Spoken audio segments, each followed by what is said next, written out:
No início, devido às suas proximidades tanto cultural como de interesse, 6 raças se reuniram. São eles: os Greys de Eban, na estrela de Betelgeuse, e subraças do sistema de Órion.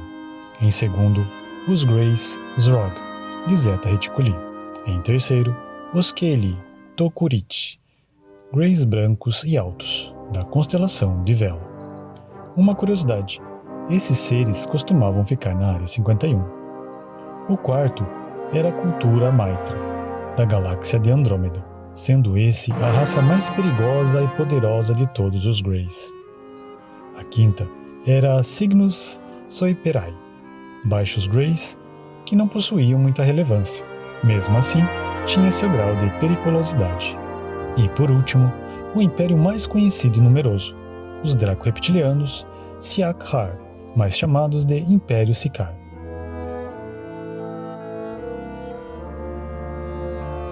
Todas as raças Greys viviam em formato de colmeia, ou seja, sociedade de consciência coletiva, onde todos os seres possuem uma consciência individual, mas ligada a um módulo central, nesse caso, a rainha.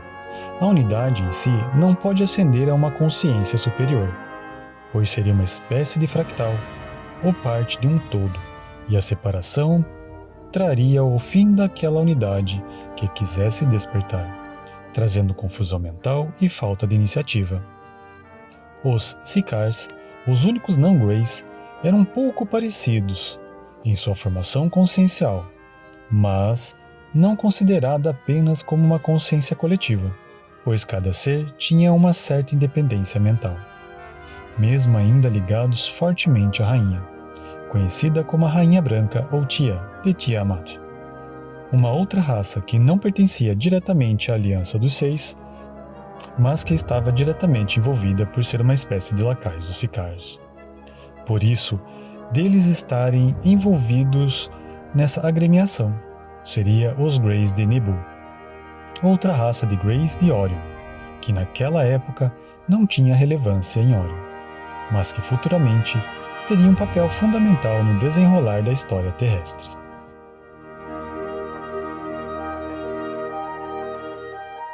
Seu objetivo era simples: subjugar e dominar todos os povos localizados no sistema de Órion, detendo assim o poder total, com o princípio tirânico de dominação e medo sobre a população que se tornaria escrava.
A dualidade entre bem e mal, positivo e negativo, e assim por diante, existe em nosso planeta desde a corrupção e queda das raças raízes anteriores.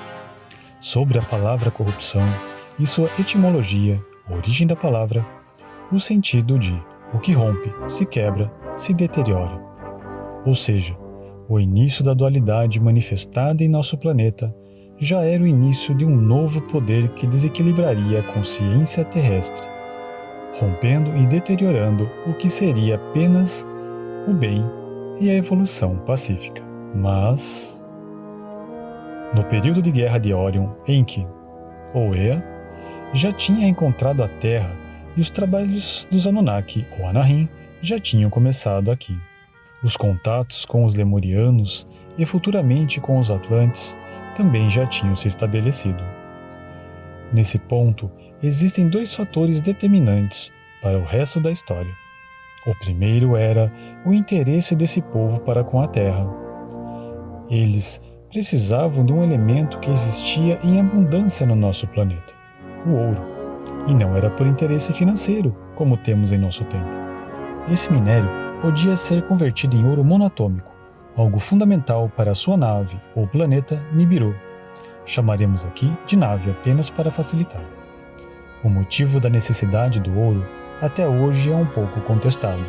Uma parte das fontes defende a ideia de que esse material era para a cura de seu povo, e outra parte para a cura da nave, que estava com problemas sérios, possivelmente depois da fuga na Guerra de Orion.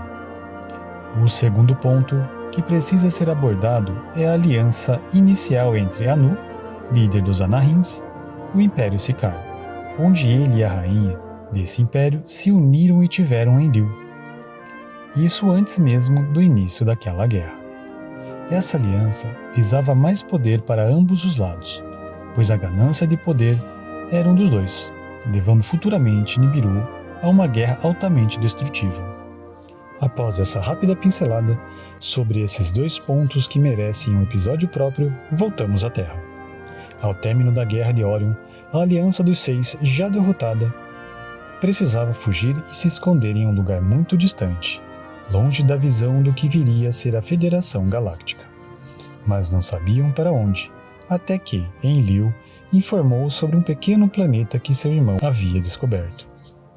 E assim o mal, essa outra extremidade da realidade única, se estabeleceu no planeta que já era semeada há éons por 24 culturas intergalácticas, conhecidos como os Semeadores. Para os que não sabem, Éon é uma unidade de medida indicando um tempo extremamente longo, podendo ser milhões ou até bilhões de anos. Essa migração em massa fez as duas raças raízes citadas anteriormente a afundarem devido às suas emoções de vibração pesada, como inveja, ganância e ódio, trazidas pelos fugitivos Greys e Draco-reptilianos. Enquanto toda essa bagunça acontecia, Enki seguia com o desenvolvimento do projeto adâmico. Neste momento, os humanos entram na história que viria a ser obscura de servidão, guerras internas e trevas vivenciadas por nós, que nunca mais cessaram. Graças à perspicácia destrutiva do filho mais novo de Anu, Enlil, e sua falange. Até o começo da nova Terra, onde seu início se dará num futuro próximo para aqueles que vivem num tempo linear. Mas isso também requer um episódio próprio.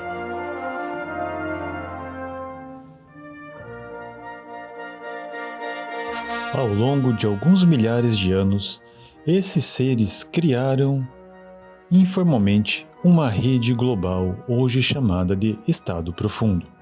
Um poder oculto infiltrado em quase ou até mesmo em todos os governos dos países existentes.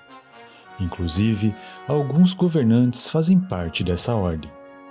Na maioria das empresas multinacionais dominantes, principalmente as militares, controle quase geral de inúmeras bolsas de valores e de bancos e investidoras, como a BlackRock, por exemplo, são donos de muitas mídias internacionais, além de domínio da CIA, MI6, Mossad e outros órgãos governamentais de diversos países.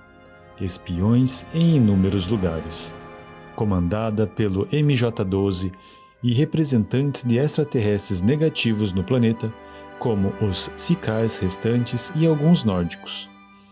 Esse segundo sendo de difícil identificação, já que também existem nórdicos que estão no lado da luz. Manter o poder sobre a Terra a qualquer custo com a alienação da humanidade. Altamente destrutivos e tiranos, buscam a hegemonia planetária com manipulação em massa através de suas mídias, alimentação e corrupção.